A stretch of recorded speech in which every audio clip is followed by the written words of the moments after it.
Jai Bhim, Namo Buddhaya.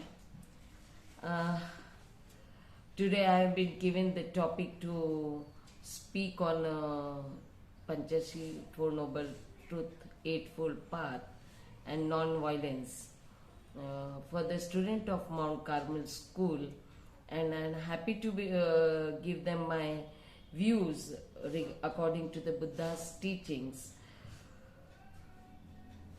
I'm happy because I would be a part of the teachers or the school who is trying to give the knowledge to the student, and I may be a minute part of it to lead you to live a good life with humanity. It's very necessary for the future generation to give them knowledge of morality apart from the academic educations which you get it from the schools through your all other subjects which may help you to live a good life, but morality is the one which will help you to be a good human being. And this morality and being a good human being is coming from the teachings of Buddha. Step by step, I would like to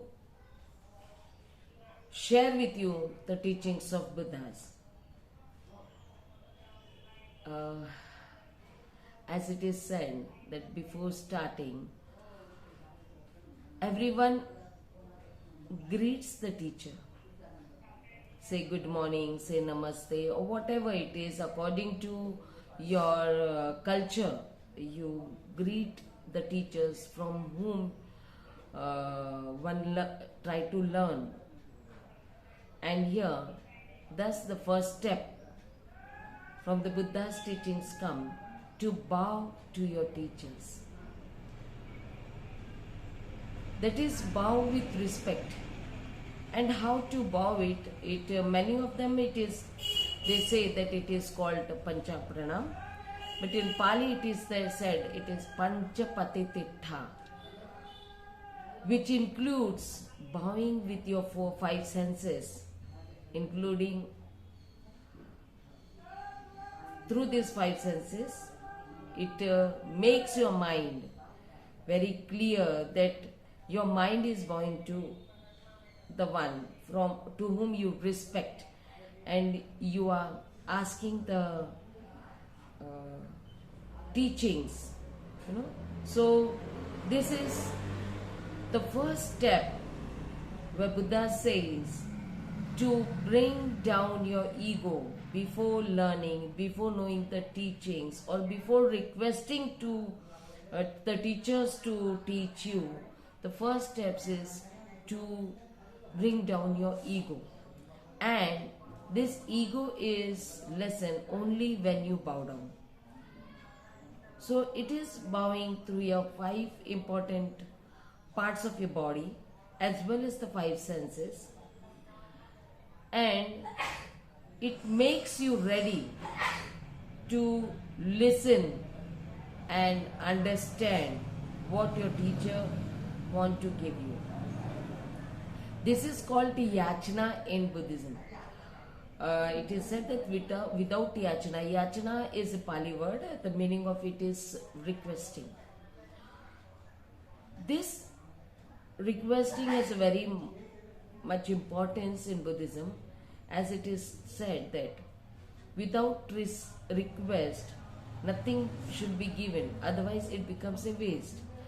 If someone gives you, you have to put your hand forward, keep it forward to receive it.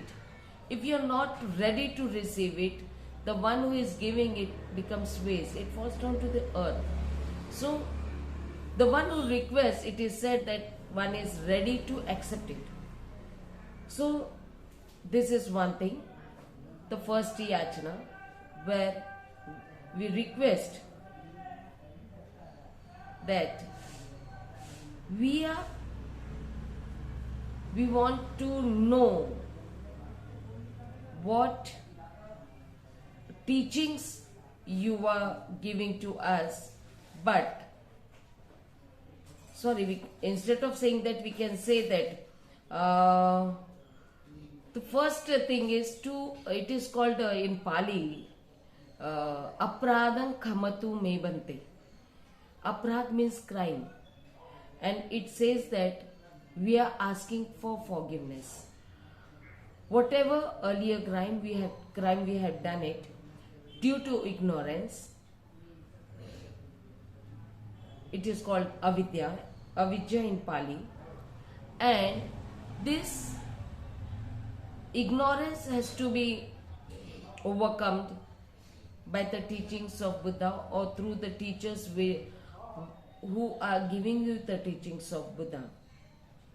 So the first request is for asking forgiveness, and the second one is to overcome this ignorance so that no crime happens in future. They say that you tell us the teachings of Buddha so that we can live a very good life, a life with kushal karma. Kushal karma means good work. So these are the first two steps where a student or a human being who want to live a good life, lead a good life, can know the Buddha's teachings, and before that they have to request for it. Without requesting, maybe you may not be able to understand the whole thing. Now, to come out of the ignorance or overcome the ignorance, what is to be done, that we have to understand. Everyone knows Buddhang Saranang Gacchami, but unknowingly, due to ignorance again, people think that we are taking refuge in Buddha by folding our hands, by praying, or doing all type of rituals in front of Buddha's statues or the photographs. But when we try to understand it deeply, it clears that Buddha never said that he will bring you out of your sufferings or whatever problems you have, but he said that he is showing you the path how to overcome the sufferings and problems. That means we have to walk on the path which the Buddha has shown to us. Again, to understand it, we have to go to the history, how Siddhartha became Buddha. We all know that Buddha was the Prince Siddhartha. He was belonging to a royal family. But when he started for the path of Buddha, to become Buddha, what he did, he had some question in his mind that was disturbing him, because when we say that Siddhartha left Kapilvastu, his palace, everyone says that he, because of that questions which were troubling him, he became a sannyasi. But the real thing is that he did not become sannyasi because of the questions which was troubling him. He would have found it on his own before becoming sannyasi also, before becoming a monk. But he was forced to become a monk due to the fight between the Kolians and Sakyas on the river of flowing in between the two, what we can say, the kingdom. There was a fight for having the water, as it is, as we all know that there is always fight between the Karnataka people and the Tamil Nadu people, for the water. the same way it was there, and it was extended to war. And Siddhartha, because he did not want to uh, he did not want to war, we can say, not want to, but he did not want war, because he knew that war will lead to destruction of many people of the kingdom. There would be violence everywhere. And it may, the people won't be happy, even though there the solutions comes out. People won't be happy because they would have lost the many lives in this war. So he opposes, and because he opposes, he is declared as anti-national, and the Sakya Sangha of that Kapil Vastu declares that he should leave Kapil Vastu, and accordingly we can say that Siddhartha has to face the punishment of leaving Kapil Vastu because he opposed war. But this punishment, due to which he has to leave his palace, he has to leave his family, he has to leave the people of Kapil Vastu, disturbed him. And the disturbance was why there is a conflict between people, why the people fight with each other, why. And he said that these are all sufferings. No one is happy helping each other, no one is happy to be friendly with each other.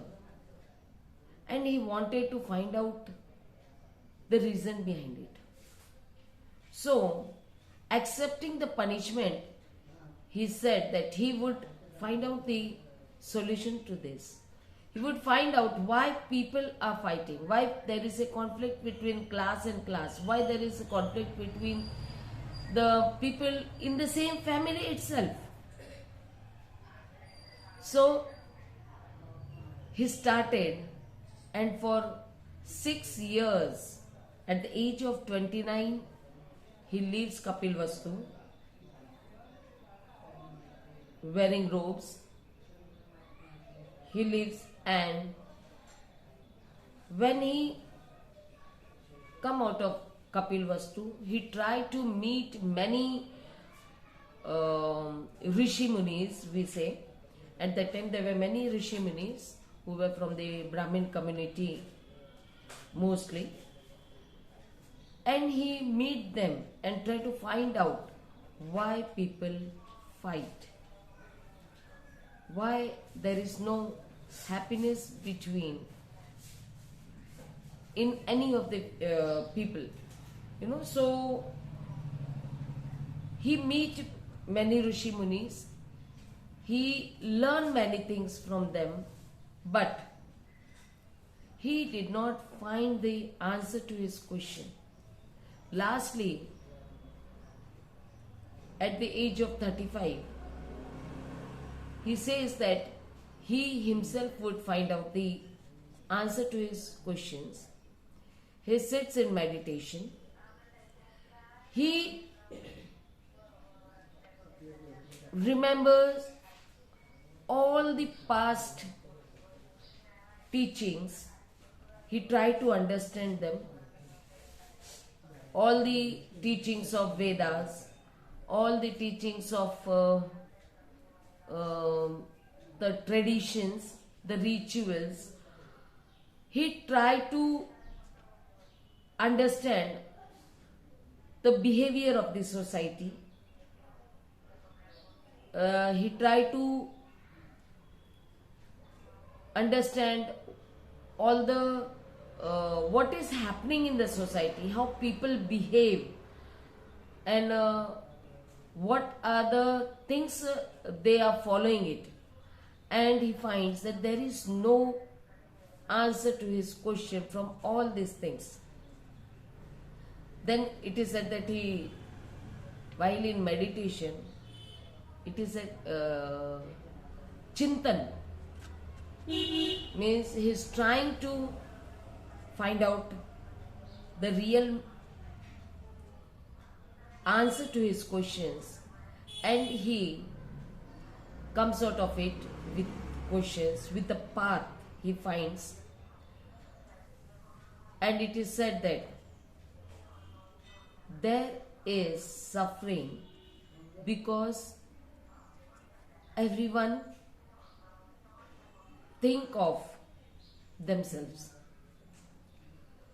Their mind is full of anger, their mind is full of hatred, mind is full of jealousy, and all the negative thoughts we can say, because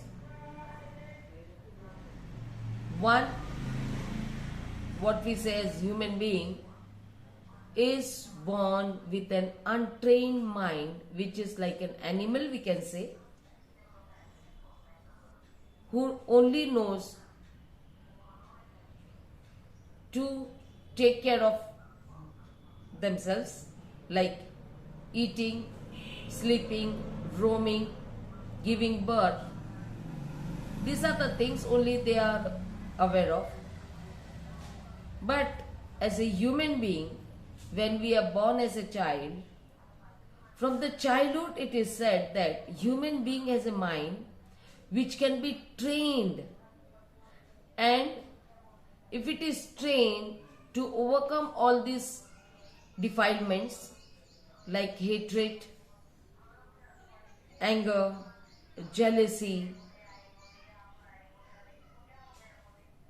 they can become a good human being and they can lead a good life. Now, we can say here that what Siddhartha did to become Buddha is to find out the way how he can overcome the, or not overcome, but how can he find out the solutions or the answers to his questions which is troubling him.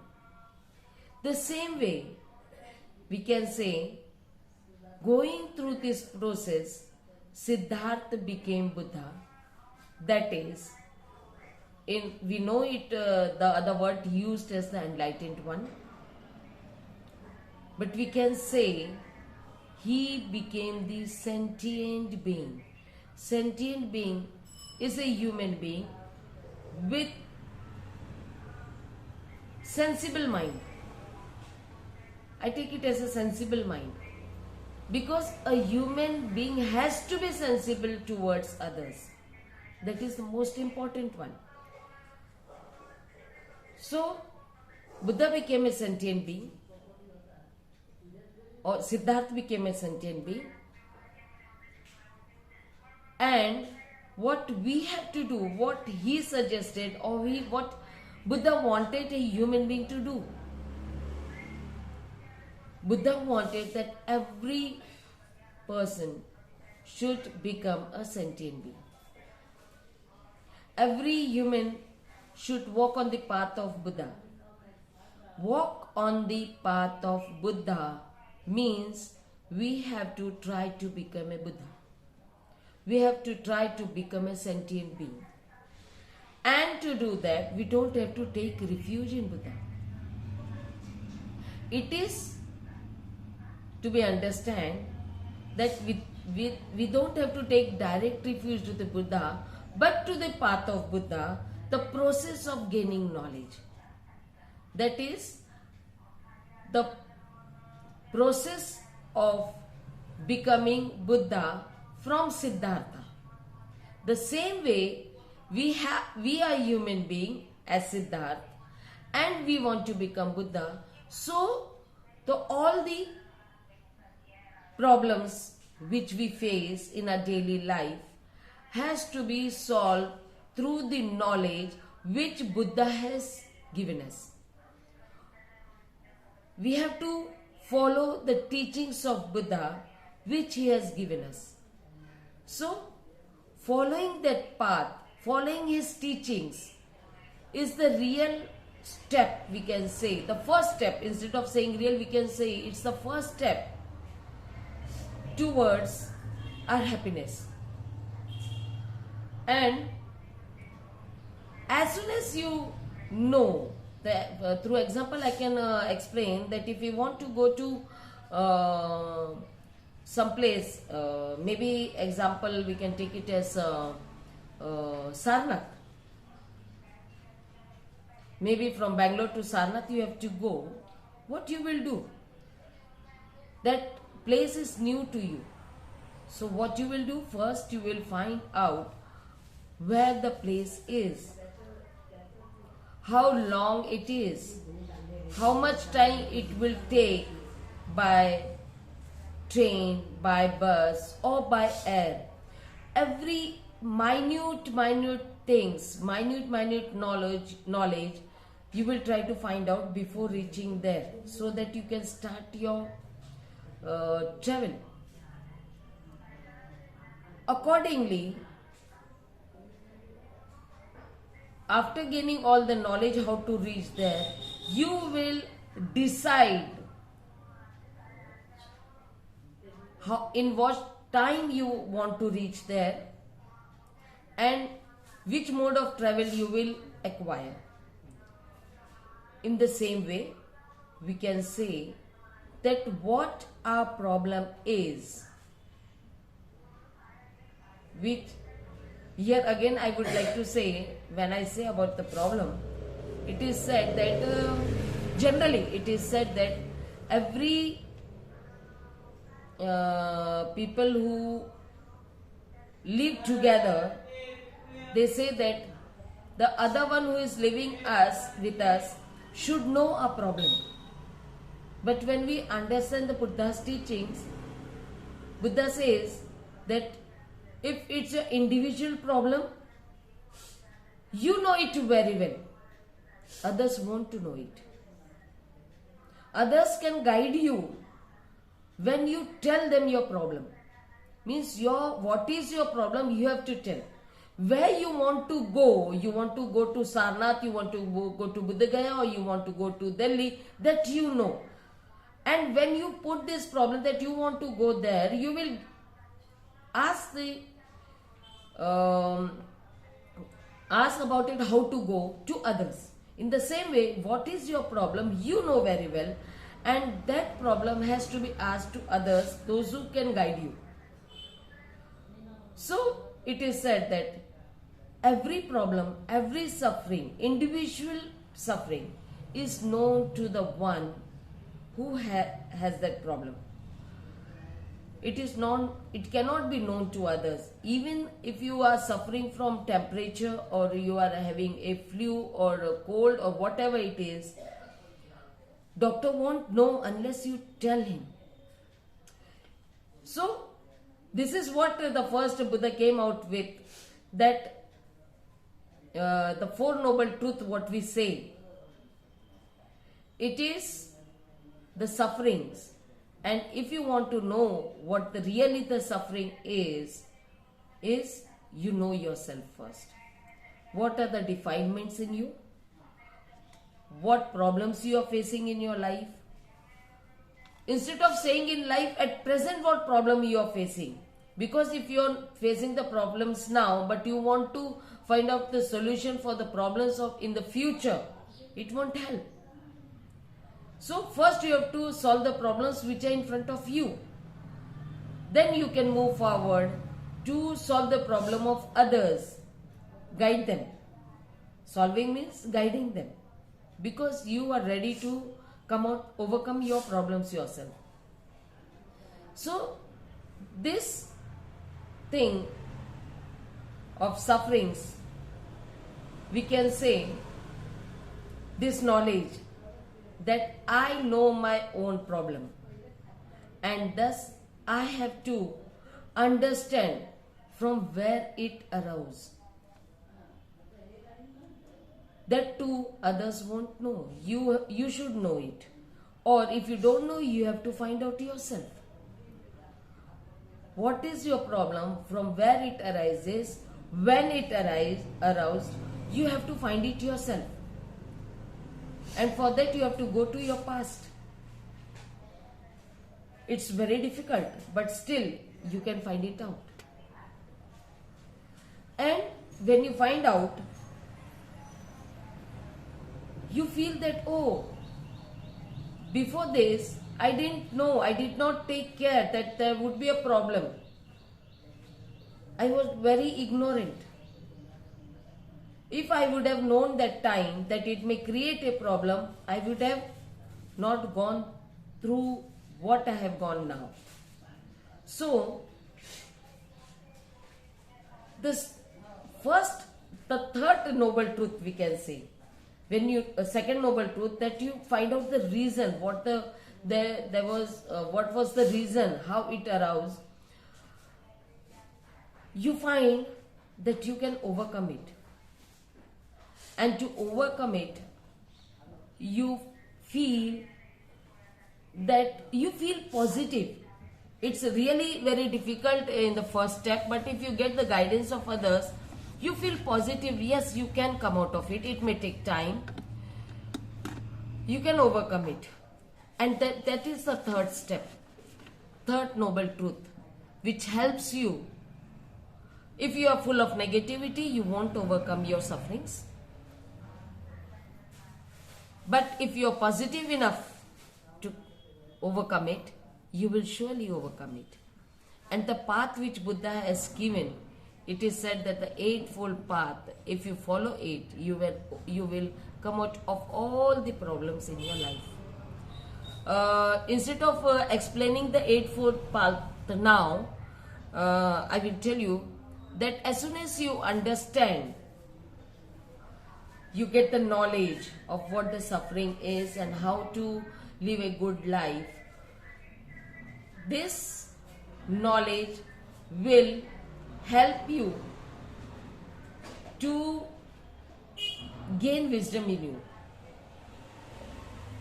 It is called Panya in Pali. And this wisdom will stop you from repeating your mistakes, repeating your wrongdoings, what we say as akushal karma. Unless wisdom, you won't, it will be difficult for you to follow it. Follow the good path. So it is said that by wisdom only, the ignorance can be overcome. So this leads you to follow the shield. When we talk of the crime, it is said that Buddha has given the 5 act what we do in our life, and this 5 act, if we avoid, means you are following the Panchashil, and this will lead you to a good life without doing any crime. And all these 5 crimes may, if you do it, it may lead you to violence. So this violence has to be avoided. Therefore, the first shield it comes as, we can say, not to hurt others. I know everyone knows the not to kill, but the killing part comes very late. But before that, it comes as hurting. Hurting physically or mentally is also a violence. Hurting ourselves is also a violence. And we can understand here that Buddha says, when you want to hurt others, means you are hurting yourself first. It is like taking a burning coal in your hand to throw it on others, to burn them. But while throwing, you burn yourself first. This is very important to understand. And what a human mind is, it is said that it is like an animal, it is like a monkey, where everyone wants to enjoy their life. And enjoying is a fun. And we have to understand, as a student I'm saying, uh, that every student like to have fun in their life from the childhood, and they enjoy it as a fun when they do some mischief. They are very naughty, the childhood is very full of naughtiness and mischievous things. And when they make fun of others, especially, it is hurting the others. And that hurting is when the other person cries or they feel bad, the person feeling fun, the one who is doing it feeling fun. So this fun, it is enjoying the fun, enjoying it. It is like, it's mentally or physically hurting others. So the more rigorous this fun becomes, more enjoyment you are doing it in your life, more making fun of others, it's hurting others. So we have to avoid this. This is where we can say, so this 5 steps what Buddha has said, that even while enjoying yourself, you have to take care that you are not hurting others physically or mentally. And the other 4 shields, it is said that you don't have to be jealous if other one is successing for having some more materialistic things with them and you don't have it. You are poor or missing something which you don't have in your life. So instead of being jealous with others and trying to steal from others, that is also hurting others. So it may ruin your life and you may go do another crime. In the same way, doing misconduct with others or using bad words, abusing others, and spoiling your mind, damaging your mind by using the drinks or the drugs, it may also lead you to unhappy life. So these are the 5 things which Buddha says, that if you avoid only these 5 things, important 5 things, if you avoid and you follow the Panchashil, you may lead a happy life. And I think apart from academic education and other subjects which may help you to earn your life, earn in your life, to have a good career, this following 5 shields, that is Panchashil, this morality, it may help you to live a good life as a human being while doing your earnings in your career, in your family life, in the society. So it may lead, especially it may lead you to a very, very happy life. So I try to explain what Buddha has said through his teachings in short. So I will stop here. Hope it will help you in your future life. Thanking you. Jai Bhim, Namo Buddhaya.